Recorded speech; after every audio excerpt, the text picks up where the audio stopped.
Hi friends, welcome back to my channel. If you're new here, my name is Tori and today we are going to be migrating some of the outstanding information from my 2024 reading journal to my 2025 reading journal. So I went through my reading journal for last year and basically kind of reviewed some of my spreads here, the main one being my backlogs spread.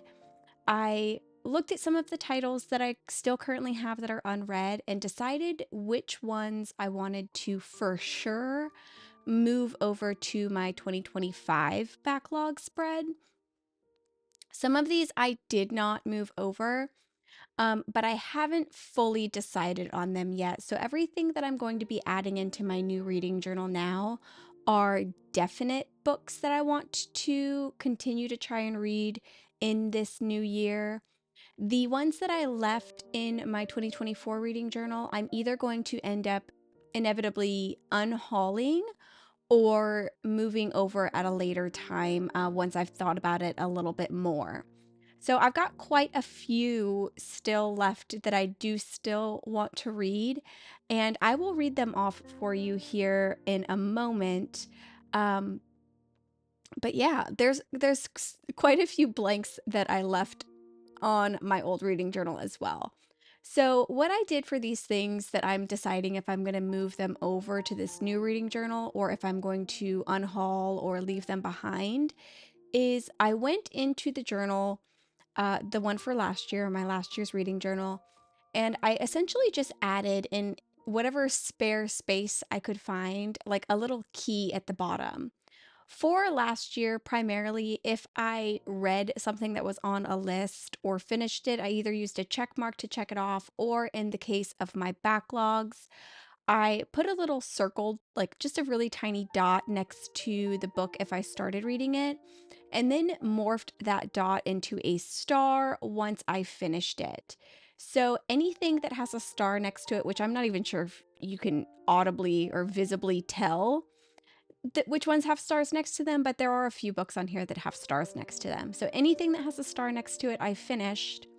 And then anything that is just blank was something that was left undecided.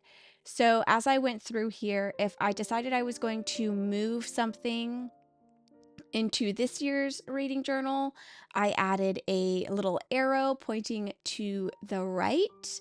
And then if I decided to just completely unhaul it, I just did like a hyphen, like a little dash mark. And that's going to be kind of when I'm looking back at this old journal, that'll be what I use to kind of figure out really what happened with all of the books that were on this spread and give me an idea of if I'm going through each of my reading journals, which I do kind of often, it'll give me an idea of like what happened to some of these books that I didn't actually read instead of me just leaving those spaces blank.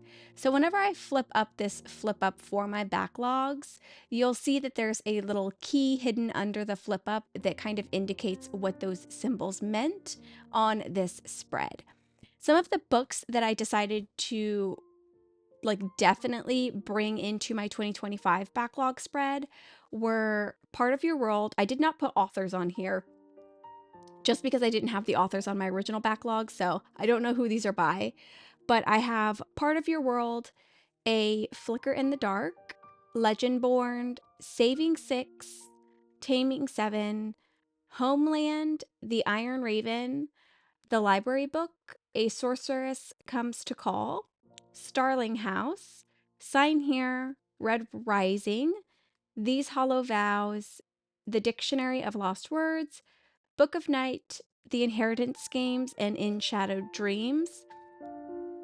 And I think I might have talked about this in my initial setup, but for my backlog pages, I like to put at least the title of the book, and I'll probably go back in and add the authors of these as well. And then I list the format in which I have the book. So most of these are physical. Most of these are physical books, but there are some that I also have purchased the audio version of the book. And for those, I'll do like an immersive read. So I'll have a physical/audio or a Kindle book or just audiobooks because I have transitioned from getting the physical books from Book of the Month to purchasing with my like subscription, not my subscription, yeah, with my subscription. I've transitioned from getting physical books to doing the audiobooks if I can, if I'm not skipping a month. Um, just to kind of limit the amount of books that I have coming into my house as of right now, because I am running out of space, as most of us who do a lot of reading probably are. So I'm just getting these filled in here on my 2025 backlog spread. That way I can kind of, if I'm looking for something to read and completely unsure, I'm hoping that for this year I will pop back into this specific page and just pull something from here before I actually go to Kindle Unlimited or try to download or purchase something new. I'm hoping to touch my backlogs first. Moving along, I am going to then update my series tracker. One series that I had last year on here, I did actually finish, which was great. I also, which you can more visibly see on this spread, added a little key down at the bottom, a check mark for finished, a right-facing arrow for moved to 2025, and then a hyphen or a kind of like line minus sign for, I think I wrote drop on there, like so like a just basically like a drop sign essentially. The ones that I'm moving over to read more of this year are going to be the Heartstopper series. The Boys of Tommen series, which I did move over, some of the books on my backlog are part of that series. The Lords series. I added the Akotar series on here because I have read 2 books from it. The first book I really disliked. I did not like it at all. But the second book I did like quite a bit. So I'm really conflicted on how I'm feeling about the series a lot. So I moved it over just in case I also really like the third book. And then really that third book is going to be the make it or break it for me. If I don't like the third book, I'm probably not going to continue the series. So we shall see. And then the last thing that I didn't actually add in this video was the Puck Boys of Brooks University series. There's like 7 books in that series. I haven't started any of them. Anything that I read last year, I just colored that whole square in a just with my pen, so it's black, and then I will use a different color to highlight the books that I read in 2025 that are part of these series. And then I will probably at the end of the year just create another little key at the bottom for ones that I'm moving forward, series that I'm dropping, and then I'll also add like a read in 2024 or read in earlier years, and then what was read in this year key to that as well. And then for my rating system page that we are working on right now, I didn't actually fill this in my 2025 reading journal setup video because I wasn't sure if I was going to be changing anything. I wanted to ponder on that a little bit more, but I ended up not changing how I'm going to be doing my rating at all. I just kind of streamlined what I wrote on here. So for 1-star books, if I'm giving a book a 1-star rating, it's because I probably hated it. And it was most likely a DNF. I would not recommend this book to anybody. Thankfully for me, I rarely give books a 1-star rating. I could probably count on one hand how many times I've given a book a 1-star rating in the last couple of years. For a 2-star rating, I wrote on here, well, I finished it. I'm not really a fan. There are several things that I did not like and I would not recommend it. I gave the A Court of Thorns of Roses book 2 stars, so I probably wouldn't recommend that to anybody. And if I did recommend that series, I would start by saying the first book sucks. And then for 3 stars, it means that the book met my expectations. It did exactly what I was expecting it to do, and I would probably forget about it. But if somebody was looking for a specific type of story and this one popped into my head, I would recommend that to them. For 4 stars, that means that I loved the book. There may be a couple of things that I wish were done differently, but I would definitely recommend it. And then for my 5-star rating, which is another rating that I rarely give out, It means that I am obsessed. I gave it 5 stars. I think about this book daily, and I've probably had dreams about it, which is also a rare thing for me because I do not dream often. So if I'm dreaming about a book, it has really made an impact on me. If I was asked for a recommendation, I would probably talk about this book for hours if given the opportunity.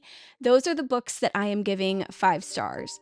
So I know that most of the 5-star rating systems are really just based on like vibes and feelings, but I kind of feel like any rating system is going to be based on your vibes and your feelings at the time that you're reading the book, even the more like analytical ones like the call pile system.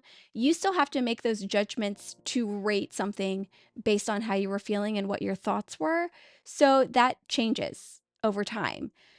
And I don't really want to do something so analytical. I would rather keep my ratings to how I was feeling at the time, what time of my life I was in, and then I've got this system here that I can reference back to if needed that will tell me like why I was giving things certain ratings at that time. If that even makes sense. I'm not sure if that makes sense. Let me know what you think down in the comments below. How do you rate your books? Do you use a more analytical style of rating, or do you use just like how you're feeling, the feels that the books give you? For the most part, I am done transferring information over from my 2024 reading journal. So while I am in here and actually doing things, I'm just going to go ahead and add the first book that I have started for 2025 in here. This was Queen Takes Nights, and I got this recommendation from Weirdo Book Club here on YouTube. It sounded really fun, so I definitely wanted to give it a try. And Q is also one of the letters that I always end up waiting until like the end of December to try and read a book that starts with. So I decided that I would just get it out of the way first thing in the year, and this fit that letter description, so I wanted to go ahead and get it done. So I am just adding a little chart titling area to my 2025 books read, which I will add a number section, a title and author section, dates read, and a rating section on here. I haven't fully decided how I'm going to be doing my video content for my reading journal this year. I'm not sure. I'm just not sure how I'm going to be recording everything.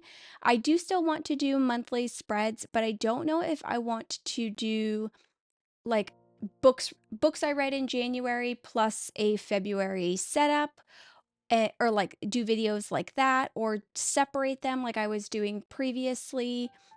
I did add this particular collection page in the front of my journal to give me a little bit more time to decide, but I also don't have enough information on these collection pages that it would be easy for me to put book details in on when I do my reviews and stuff, because normally in my monthly pages I record the format that I read it in, the genres and stuff like that. And while most of that stuff I can get or hopefully just remember, like it's going to take a little bit of extra digging to get that information instead of being readily available in my monthly pages.